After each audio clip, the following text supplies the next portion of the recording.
Il y a quelques mois, j'ai failli arrêter ma formation de pilote de ligne. C'est pas parce que je ne voulais plus, mais parce que tout s'est effondré d'un seul coup. L'école dans laquelle je voulais rentrer a tout annulé au dernier moment. Et mon ATPL théorique allait expirer. Je n'avais quasiment plus de plan. Pour ceux qui ne le savent pas, moi c'est Hugo et je suis élève pilote de ligne. J'ai commencé ma formation en 2021 par le PPL. Ensuite, j'ai obtenu mon PPL aux États-Unis et j'ai fait mon ATPL que j'ai obtenu en mars 2023. Puis pour des raisons personnelles et économiques, j'ai décidé de prendre un boulot en tant que technicien des opérations aériennes. Donc j'ai fait ce boulot pendant environ presque 2 ans et eh bien il y avait un petit problème avec les finances, c'est que je n'avais pas emprunté assez sur mon prêt. Donc ce qu'on a fait, c'est qu'on a demandé à la banque d'avoir une rallonge. En gros, c'est d'emprunter un petit peu plus que ce qui était prévu. Donc on fait les papiers avec la banque parce qu'il faut une réétude du dossier et tout le tralala. Et au bout de à peu près 3 semaines, la banque m'appelle et me dit « c'est bon, c'est ok,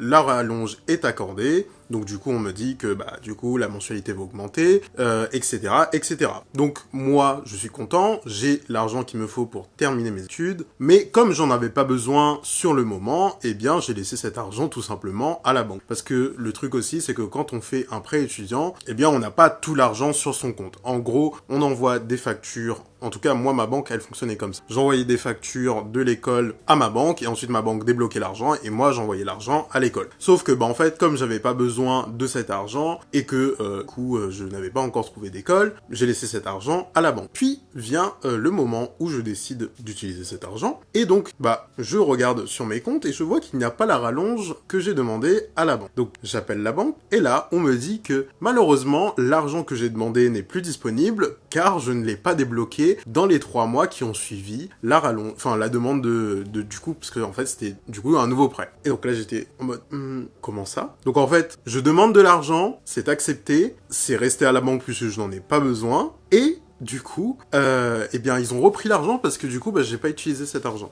Donc, je ne savais pas que si tu contractais un crédit et que tu ne prenais pas l'argent, ils reprenaient l'argent. Surtout que, en fait, ils m'ont pas appelé en mode, alors ça va faire bientôt 3 mois que t'as contracté un crédit, mais du coup, t'as pas utilisé, si tu n'utilises pas dans les 3 mois, tu sais qu'on peut reprendre l'argent. Non. Du coup, ils ont repris l'argent sans m'en informer. Et du coup, j'ai demandé, du coup, est-ce qu'on peut redemander? Ah non, en fait, notre agence, comme c'est une petite agence, du coup, on peut pas redemander un crédit parce qu'on a atteint le nombre de crédits maximum qu'on a demandé.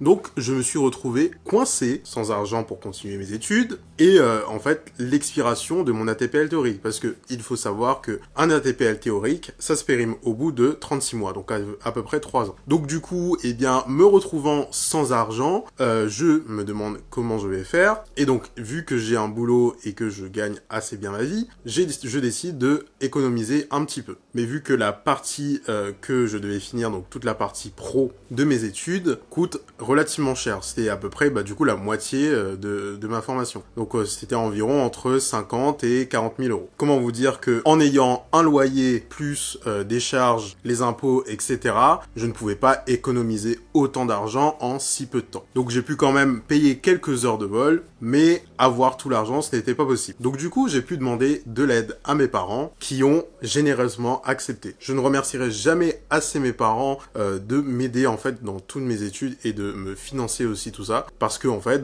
tout seul, je ne peux pas y arriver. Et j'espère que je pourrai leur rendre l'appareil un jour, même si je pense pas que je pourrai leur rembourser intégralement tout ce qu'ils m'ont donné, mais je vais quand même essayer. Donc, vu que cet argent, maintenant, mes parents ont dit que, en fait, ils m'aidaient, du coup, l'argent est disponible. Donc, je décide de continuer mon mûrissement, parce que normalement, tu as des prérequis en termes d'heures de vol pour accéder à une formation CPL et IRME. Donc, du coup, je monte mes heures de vol, mais comme je suis en 3-8, ça prend énormément de temps, parce que quand on est en 3-8, je vous dis, moi personnellement, j'étais explosé. J'avais un rythme de vie qui était vraiment hyper épuisant, et en fait, rajouter des heures de vol à côté, pour moi, personnellement, c'était pas possible, j'étais vraiment trop éclaté. Donc au final, mes heures de vol ont pas très vite avancé. Donc du coup, à l'été, je me suis dit, je vais démissionner. pour pouvoir continuer ma formation. Et donc du coup, je décide de démissionner. Donc en septembre, du coup, je monte mes heures et tout. Pour économiser de l'argent, je me dis, ce serait pas mal d'aller dans un autre pays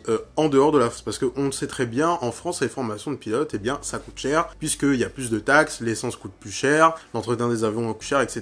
Globalement, tout est plus cher. Et donc, après m'être renseigné un petit peu sur Internet, je décide d'aller faire ma formation en Pologne. Donc je demande un devis à une école en premier et je demande un deuxième devis à une autre école. Très petite structure dont je ne ferai pas le nom dans cette vidéo. Mais l'école a l'air d'être carrée, il y a beaucoup de gens qui sont passés par cette école, etc. Et je contacte quelqu'un qui me dit que sa formation s'est très bien passée et tout, il est super. Par contre, c'est une formation qui est relativement intensive, qui font voler 7 jours sur 7, etc. Donc je me suis dit, bah moi personnellement ça me dérange pas, puisque quand j'étais aux États-Unis, eh bien je volais assez intensivement, parce que j'ai obtenu mon PPL en 3 mois. Donc du coup, bah je décide de contacter l'école, voilà, on échange par mail, par téléphone, etc.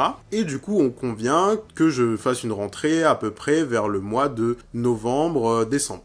Sauf que ensuite, une autre péripétie, j'ai oublié que ma CEP périmait. Parce qu'en fait, j'ai obtenu mon PPL en 2022 et je n'ai pas renouvelé ma qualification SEP. Une qualification SEP, c'est quoi? C'est la qualification monomoteur qui se périme au bout de 2 ans. Donc, du coup, il a fallu que je la renouvelle, sauf que je l'ai laissé expirer. Sachez une chose, en aviation, il ne faut jamais laisser expirer ses licences. À part pour le médical, où vous pouvez le laisser expirer et ensuite refaire un autre, mais par contre, vous avez un temps donné pour le faire quand c'est expiré. Mais en tout cas, au niveau des licences, il faut jamais laisser expirer une licence. Il faut toujours la renouveler avant qu'elle se périme. Donc moi, ce que je ne l'ai pas fait, j'ai laissé périmer ma licence. Et donc du coup, comme j'ai laissé périmer ma qualification monomoteur, il a fallu que je refasse cette qualification monomoteur. Et quand il faut refaire une qualification monomoteur, il faut repasser avec un examinateur. Car en fait, si tu fais juste un renouvellement, c'est juste passer avec un instructeur. Voilà, il regarde si tu sais bien piloter, etc.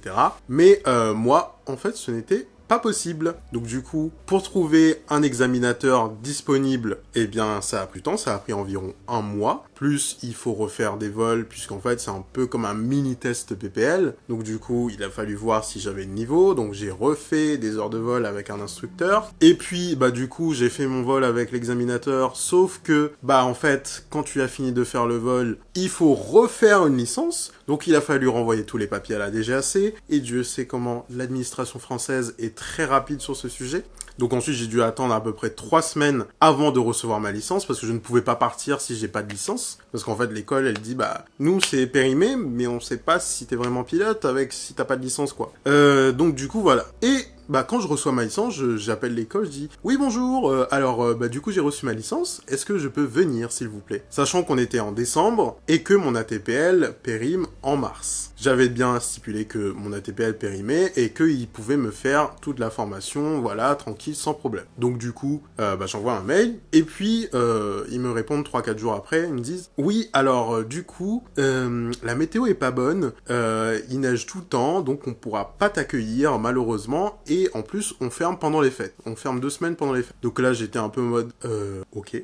Donc du coup, je fais comment pour terminer ma formation, quoi. Parce que si je commence en janvier, ça va commencer à être un petit peu court. Parce que il y avait un gars qui m'a dit que en 1 mois, c'était plié CPL, IRME, plus un petit peu de mûrissement. Moi, j'étais un peu méfiant, donc je me suis dit, bah, en fait, on fait comment? Ils m'ont dit, ouais, y a pas de souci. Recontacte-nous en janvier. En janvier, pas de problème, on te prend et tout, y a pas de souci.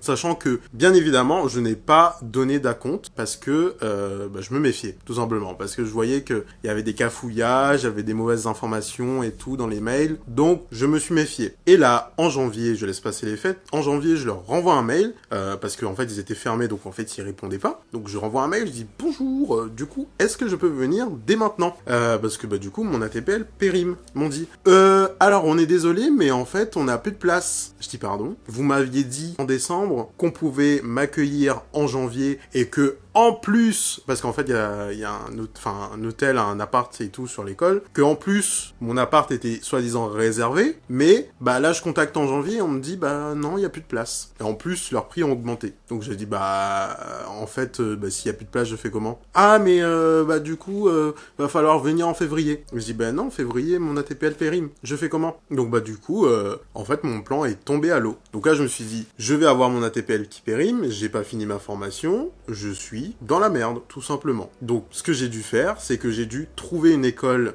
en urgence.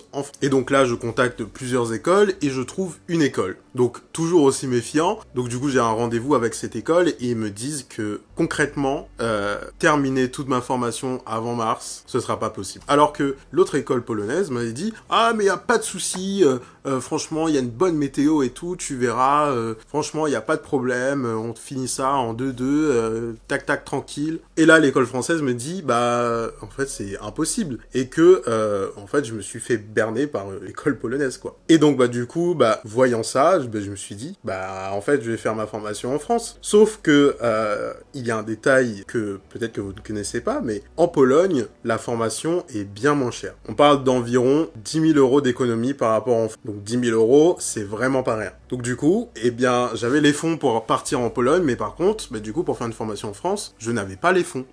Parce que, bah, du coup, les fonds étaient prévus pour aller en Pologne et pas, bah, pour le plus gros paquet en France. Donc du coup, bah, malheureusement, je peux sauver que mon IFR, là, actuellement, en France, et il faut que je me retape tout un ATPL. Donc j'en ai chié pendant 9 mois à faire un ATPL théorique, et là, il faut que je me retape un ATPL théorique. Comment vous dire que, bah oui, j'ai failli abandonner parce que je me suis dit bah en fait toutes ces péripéties et aussi je pense j'étais un peu baba cool avec ça en mode ah bah oui ça va bien se passer, y a pas de problème, de toute façon j'aurais tout fini à temps. J'étais pas très inquiet à ce sujet et j'étais laxiste quoi. Et donc là bah du coup je me retrouve à repasser un ATPL et en fait j'ai failli abandonner parce que je me suis dit bah en fait si je repasse mon ATPL théorique les compagnies aériennes vont dire ah, bah t'as repassé 2 fois ton ATPL théorique, qu'est-ce que tu fous mec. Mais en fait, je me suis renseigné et bah normalement, ça ne me posera pas de problème puisque, enfin, par exemple, il y a des cas où, par exemple, il y a des gens qui commencent une formation à TPL et après, bah, ils se rendent compte qu'ils n'ont pas les finances pour financer tout et ils sont obligés, bah, de repasser leur ATPL parce qu'en fait, ils ont laissé trop expirer leur ATPL. Mais ça ne change en rien le fait que je sois qualifié pour être pilote. Ça, en fait, ça ne modifie pas mes compétences. Mais je vous avoue que ça me fait quand même chier de repasser un ATPL malheureusement. Mais bah, c'est la vie et c'est ça aussi d'être élève pilote. C'est pas tout beau, tout rose, comme vous voyez sur Instagram. Alors oui, il y a des gens qui ont un parcours linéaire, qui ont réussi leur formation avec brio et tout, mais il y a aussi des gens comme moi qui font face à des obstacles, soit pendant leur formation ou soit après leur formation, en cherchant du travail. Il y en a qui, par exemple, peuvent mettre 3, 4, 5 ans à trouver du travail, il y en a qui trouvent du travail en 3 ans. Moi, je pense que la formation de pilote, c'est aussi beaucoup de chance. Il y a le facteur chance qui est pas à négliger. Il faut avoir de la chance et il faut être aux bons endroits au bon moment et aussi avoir des comptes. Enfin, je fais cette vidéo surtout pour aussi faire de la prévention pour pas que les gens fassent comme moi, fassent les mêmes erreurs que moi et se retrouvent par exemple dans la même situation que moi. Faut pas négliger que c'est quand même beaucoup d'argent investi et que ces erreurs qui m'ont conduite à l'expiration de mon ATPL, et ben au final, ça me coûtera plus cher. Bon,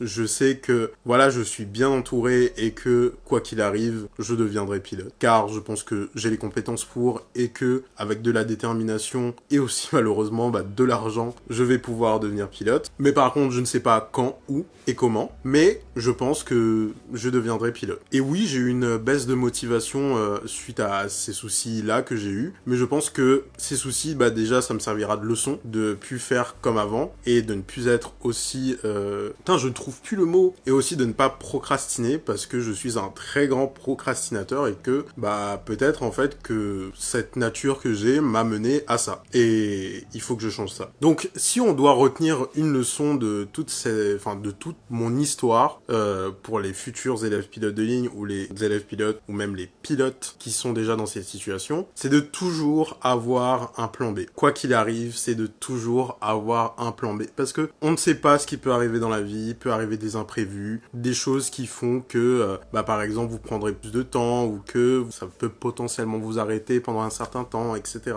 Et aussi anticiper les coûts supplémentaires. Parce qu'il y en a beaucoup, je trouve, dans une formation de pilote. Parce que par exemple, un iPad casse, des heures de vol à faire en plus, un changement de programme, faut toujours avoir un petit peu en plus de côté. Et aussi, ne jamais laisser expirer ses licences. Parce que potentiellement, après, ça va vous coûter plus cher et plus de temps. Aujourd'hui, je continue ma formation, mais franchement, j'ai failli arrêter. Par peur de ne pas avoir les moyens pour financer tout, ou encore ou encore de ne pas avoir le courage de tout repasser. Et si je partage ça sur YouTube, c'est que c'est pour ceux qui veulent devenir pilote, c'est que le chemin ne sera pas simple, même si vous payez une formation. Et si tu veux que je fasse plus de vidéos sur les formations de pilote, n'hésite pas à me le dire en commentaire. Allez, abonne-toi et on se dit à la prochaine, car je ne compte pas m'arrêter là et je continuerai jusqu'à ce que je devienne pilote de ligne. Allez, tchuss!